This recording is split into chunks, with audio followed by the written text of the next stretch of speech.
Welcome and thank you for joining us today. I don't know about you, but the headlines are shocking. There feels like there's so much uncertainty and with the virus, the economy and the markets. And so I was reaching out to my friend and colleague, Alyssa Lum with Luminate Financial Planning yesterday. And we just had a lot of conversation. We had a lot of things we wanted to talk about, things that were on our minds and things that are on the minds of our clients. And so I propose that we talk about this a little bit more today. I've got some notes here, some things that we plan to talk about a little bit, but I want to bring in Alyssa. This is Alyssa Lum. She's with Luminate Financial Planning, as I mentioned. Thanks so much for suggesting this, Angie. I think it's a great idea, and I think you're exactly right. It's unprecedented times, and people want to talk about it. So I do, yeah.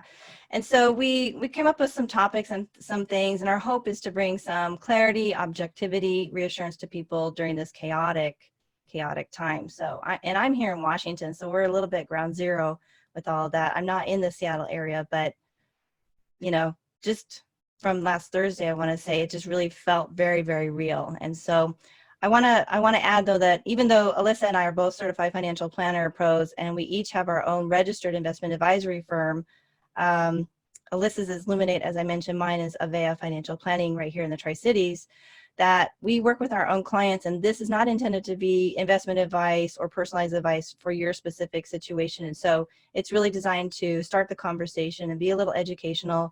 And we really encourage you to reach out to your financial advisor or reach out to us individually at any point if you have other questions or concerns that are on your mind.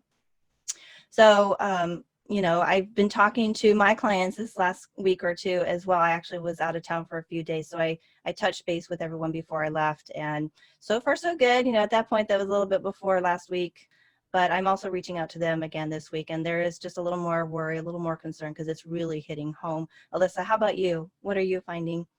yeah, I've been in contact with all of my clients in the last couple of weeks, and I would say the reactions are really kind of running the gambit. I've got a few of my clients who are very risk tolerant, don't need their funds anytime soon, and they're looking to put some money into the market right now. Got other clients who are really nervous, and we're having really lots of conversations about the markets right now, and when is it appropriate to sell, and certainly there's worry out there. There's lots of clients in between who we've been talking to, who we've got, we have a plan in place. They've got bonds and stocks. They're not too worried, but I would say almost everyone is feeling some nervousness and anxiety at some level. For sure. And I've talked to my elderly parents. So I also want to reiterate that we are in our home, we're practicing the social distancing. I've encouraged my parents because, there's kind of there's still people posting that people are shopping at our local mall and that kind of thing. And so there appear to be people who aren't quite taking these things seriously. And I do worry about our older population, the way that this can really hurt them as well. So encouraging good peer pressure to stay home, just stay home, and encouraging my folks the same. I think everyone probably has seen it by now, but it's worth repeating that you're not staying home to protect yourself. You're staying home to protect everybody. Yeah. And there's a resource that's going around our community. It's a Facebook group called Flatten the Curve, and it's specific to our community alone. We've started to have our very first cases here. Have you? There are cases in Loudoun County, which is where I am. Okay. I think we have 5 the last I looked. I don't know anyone specifically, but yeah, when it hits your own county, it becomes more real, I will say. So. Right. And it kind of sets off the alarm. So it's going hand in hand, the virus, the market changes, and the effect on the economy, the closures. Our schools are all shut down. I'm pretty sure yours are too. Yep. All of our restaurants and bars are shut down as well. They are only allowed to do to-go food. My sister and brother-in-law have a restaurant in Kennewick. Yeah. So how about you? What's going on there?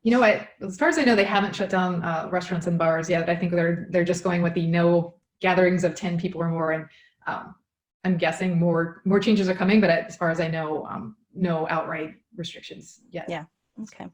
So some of the things that Alyssa and I have heard from clients is, of course, what should I be doing with my portfolio? Should I be making some changes, things like that? And Alyssa, has had some really good conversation with clients about the bond portion, what's going on in their portfolio. So could you talk a little bit about that? Sure. For the clients that I've been working with, all of us all of them have a plan with me, and part of our investment strategy is that some of their money is in stocks, and we'll think of that as the risky part of their portfolio, and some of their money is in bonds, which we'll call that the safer part of their portfolio. Cash would be even safer, but bonds are kind of that middle category. So obviously the stocks have been hit hard in the last month for sure. Bonds, for the most part, especially high quality government bonds, are doing exactly what they're supposed to do at a time like this, which is they're holding steady. Long bonds are even going up actually quite a bit. So that's the reason we have bonds in our portfolio, so that when stocks go down, the bonds are gonna, they're a good diversifier in a situation like this. So are you making any current changes though to the current portfolio to add more bonds, or no? I'm not at the moment. For the most part, for all of my clients, if it's money that they needed in the next 1 to 5 years, it's not in stocks anyway. It's either in a cash account or maybe in bonds. So there's no reason to change our plan at this point, given that, yes, I believe definitely stock markets are going to be rough for the next, I don't know, weeks, months for sure. But over the long term, stocks are going to recover. So I don't want to sell any stocks right now if that's money that we don't need for the long term. Yeah. So no. So, go ahead. I was going to say you're defining short term as 1 to 5 years. Yeah. Sure. Okay. And everybody's going to have a little bit of a different take on that, perhaps. So yeah, and I would say, right, that 1 year probably I would want it a savings account, right? 2 to 3 to 5 years, I would want it in something safer like bonds. Sure. Okay. I will say, you asked what I'm doing. There are some of my clients that we are rebalancing into stocks. So that means because their stock portion has fallen so much compared to what our target was, in some cases we are buying stocks and selling bonds to get back to that target allocation. I'm not doing that with everyone. That's a scary thing to do when markets are mostly falling. But I think for the long term, I think that's the right call. Okay. And that goes back to probably the conversations that you have with clients long before now about your investment philosophy and the way that you manage the money over the course of the year. This is exactly what you would have done whether or not this event was taking place this month or not, right? Absolutely. Yeah, I hope everyone who's worked with me remembers the graphs that I've drawn on the whiteboard. Markets go down. This is what they do. I will agree that we didn't see this coming, and this has come down. It's fallen faster than, it's breaking records. This is faster than usual. But what isn't unusual is that markets go down. And the plans we build expect markets to go down. It expects them to come back up at some point. But absolutely, we've had these conversations. It's it's different when it happens. I 100% agree. It's one thing to see it on a drawing board and think to yourself, I would never sell when things go down, and to think theoretically, yeah, markets go down. It's a different thing to live it. But it is. But Yeah, that's because why we have a plan. So well, and we all go through some kind of a risk tolerance questionnaire or mechanism to determine what kind of risk level our clients comfortable with, and it's almost impossible to articulate, I think, in a normal day-to-day time. And post 2008 or 9, I remember we would actually add to that whole process, what did you do in 2008? Did you sell? Did you panic? Did you feel okay about things? And that to me was a better gauge in some respects than a questionnaire as to what do we do in a downturn, because we do know it's never a matter of if, it's always a matter of when. When is the market going to correct? You said something that stuck with me when we were talking yesterday, which is that when markets fell 10 years ago, the last big market downturn that we had, most of our clients, the dollars were smaller, right? Maybe you were getting started in your career, or maybe you're in the middle of your career. The dollars are bigger now, and that does feel different. Although I still agree, it's a good question of how did you react in 2008? And also, we're getting a real-time test, as you said. How do you feel now about your risk tolerance? It's not a great time to find out we were wrong about how comfortable you are with risk, I guess. I've actually had most recently a question from a client as to whether she should buy more stock. And so again, this is not intended for general advice to the general population, but for each individual, if you're asking yourself, is this a good time to be buying something? There are probably a lot of different variables that come into that equation. And so, for example, with this particular person, she had a lot going on. She is moving. She quit a job and will not have a new job until she moves and gets that new job. So there's that kind of dynamic going on. She had cash sitting aside for this very moment because we've been planning for this for a few months. She knew she was going to be moving. And so there's this big bucket of cash sitting there ready to go. And she's like, I know that I should be buying when the market is low. Should we be buying now? And I think the conclusion we came to for her was this is not quite the right time for this bucket of money. This bucket of money has a job to do, and it's to help you sustain your life over the next year or more. And as you transition into your new location and stuff. So what do you think? What might be some situations where somebody might want to consider adding to their stock allocation? Yeah, that's a great question, and one that I'm definitely talking to some of my clients about. I agree with everything you said, which is you need to look at the full picture.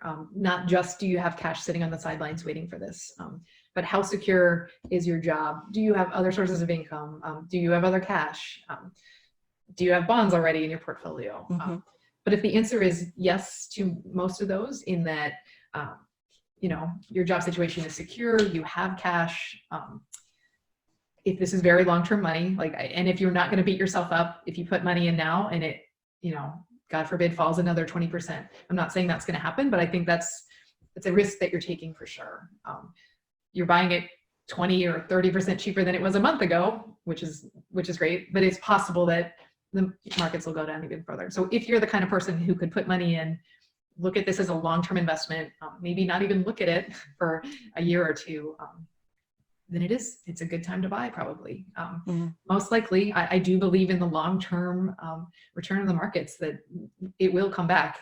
We don't know when. I don't think it's going to come back in the next, I don't know. It's not going to come back immediately, but I think especially when you're talking about multiple years, yeah, I think your future self will probably thank you for putting money in right now. Right.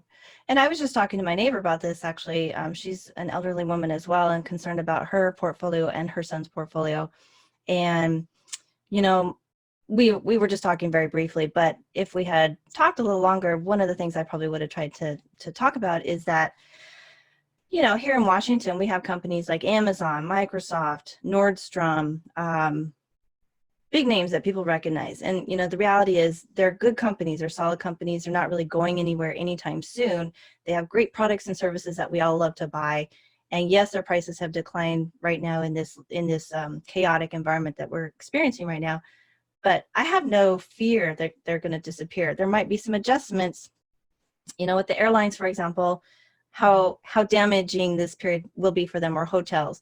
But I kind of wonder, and as we watch the news and it's kind of unfolding as we watch throughout the day, what kind of things are going to kick in as far as aid to the airlines or aid to the hotels and such, because we've got Alaska Airlines, for example, that's based here in Washington, and you have companies that are based in Virginia that are also, subject to what's going on in the market. But I just don't think that it's all going to come crumbling down anytime soon. I do have faith in the futures of these companies, and I'm betting on that by staying in their stocks, and in not individual stock. I'm not an individual stock kind of person, but by having the types of ETFs or mutual funds that own these individual companies within them.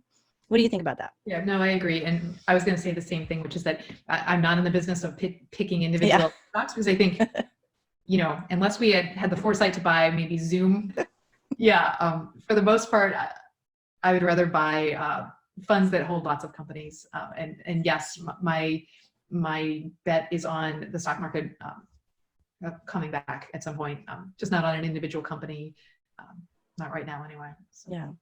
And something else I came across, because I had a hard time finding these exact numbers, but I did find them. And last week, so that today is March 17th, it's St. Patrick's Day. Last week was the 9th through the 13th, and we had returns ranging from about -9 to up 5 to down 5 to down 10 to up 9, all within 5 days. Mm-hmm. And so when we're talking about trying to buy more or get in the market or sell and get out of the market, that's what you're up against. And I'm so fearful, I guess, that you're going to pick the wrong time. And this is a little bit of investor nature, that we tend to not always pick the exact right time. And so that's some argument. And I'd be curious to hear your thoughts on this of staying with your plan, of staying in the market or staying with your current portfolio Because there's also some statistics that say that some of the best trading days are within very short time frame from some of the worst trading days. And, not knowing when the bottom is or when those worst or best days are going to be, it's really kind of within our power and our control to just stay with our current plan and stay invested. So what do you think about that? Yeah, I agree with you. And what I should say is, for people who aren't watching the stock market all the time, maybe you don't realize quite how unusual it is, but a normal day would be, up 1%, down 1%. A 3% move would be a really big deal if it were a month ago. Now 5% moves aren't that big a deal. 10% moves are happening, multiple times in a week. So this is all highly unusual. Trying to anticipate what's going to happen tomorrow or today, it's a tough business. Yeah. I don't think it's a good idea to try to guess what's going to happen. And I agree with you. You risk, if you get out, you risk missing the up days. And there's lots of studies that show if you miss, the 10 best up days of the market, then, you're missing almost all the returns. Right. So, you're gonna hurt your portfolio. Absolutely. There's a saying that it's about time in the market, not timing the market. And so for the most part, you're just better off sticking with your plan and staying in. And I realize that's hard to hear. And I do hear from a lot of clients who, they want to sell now, wait till it falls a little bit more, and maybe buy back then. So what do you say to that? Yeah, what do you I get say what to they're feeling. I mean, that sounds logical, right? If I could, if I had clairvoyance and could do that, yes, that's what I would do too. I think you don't? I think almost no one can pull that off, right? To know when to get out, and then to know also when to get back in. That's a tough thing to do, because the same things that are telling you now to get out, let's say the market again fell another 20%, you're going to feel better about getting in at that point? Probably not, right? Because Probably not. But like, most people would have a hard time getting back in. I have talked to clients, more than one, who bailed out at some point during the Great Recession, 2007, 8, 9. They bailed out. They couldn't take it anymore. They were waiting for a time to get in, and there never was a time to get in. And so that's what happens, right? I mean, I doubt people like that are saying, well, now's the time to buy. I waited 2007, maybe a few are, but most people are kind of, what I hear a lot is, well, now there's a really good reason the stocks are down, so I don't want to buy now. So I get it. I mean, there's fear and anxiety and uncertainty. Absolutely. Yeah. I get it. So. And the markets don't like any of that. I mean, that's definitely what. Or do I? No, for sure. Another comment I've seen, like in the Facebook groups and things, is, I hope, especially with 401k, or maybe people who have their part of their 401k managed, or maybe they have accounts that are managed by others, is I hope the managers are doing something about this. They're doing something. And I'm not going to get into like a deep discussion with people on a Facebook post, but I feel like responding to them that they've already done what they're going to do, and they've, kind of set their path, and they're not going to probably react any dramatic moves right here at this very moment. They might adjust over time slowly, but a lot of times people then go check their account, say, oh no, they haven't done anything, nothing's changed. And so I feel like people maybe don't fully understand, the kind of concept of just having a plan and sticking with it, and making small minor adjustments, the rebalancing, things like that, that can make a positive impact over time. These wild swings are really just emotionally driven, and so to react so strongly to them can really be hurtful to your portfolio long term. Again, long term. Yeah, now is the time now when it's hard is the time to make smart decisions and not do something that you'll regret in a couple of years.